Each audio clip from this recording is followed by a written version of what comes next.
તો ચૂંટણીને પગલે સુરતનું કાપડ બજાર ધમધોકાર આવક થવાની આશા સેવી રહ્યું છે। દક્ષિણ ભારતમાં સૌથી વધુ સાડીઓની માંગ સુરતમાંથી નીકળી। લોકસભાની ચૂંટણીની તારીખો જાહેર થતાની સાથે જ સુરતના કાપડ બજારમાં રોકેટ ગતિએ તેજી આવી। ચૂંટણીના પગલે કાપડ બજારમાં સારા વેપારની આશા જાગી છે। અનેક વિપરીત સંજોગોમાં મંદીનો સામનો કરતા કાપડ બજારને વેપારની આશાનું નવું કિરણ જાગ્યું છે। ચૂંટણી દરમિયાન દક્ષિણના રાજ્યોમાંથી સૌથી વધુ સાડીઓની ડિમાન્ડ હોય છે।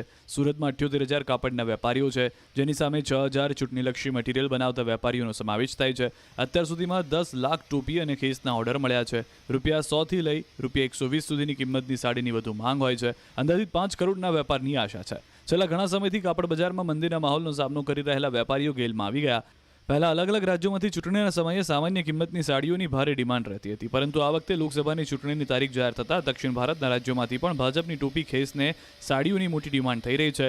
હાલ કર્ણાટક, કેરળ, તમિલનાડુ અને આંધ્રપ્રદેશ જેવા રાજ્યોમાંથી ભાજપની ટોપી ખેસ અને સાડીઓના મબલક ઓર્ડર મળ્યા। 5 લાખ ટોપી અને 5 લાખ ખેસના ઓર્ડર મળતા વેપારીઓ દિવસ રાત એક કરી રહ્યા છે। આ સિવાય મંડપનું કાપડ તૈયાર કરતા વેપારીઓ પાસે પણ વેપાર વધ્યો। જે વેપારીઓ હમણાં સુધી સારા વેપારની આશા છોડી બેઠા હતા, તેવા વેપારીઓને લોકસભાની ચૂંટણીની તારીખ જાહેર થતાની સાથે જ સારા ઓર્ડર પ્રાપ્ત થઈ રહ્યા છે। એક રીતે લોકસભાની ચૂંટણી દરમિયાન સુરતના કાપડ બજારને ₹1200 કરોડનો વેપાર મળે તેવી આશા છે।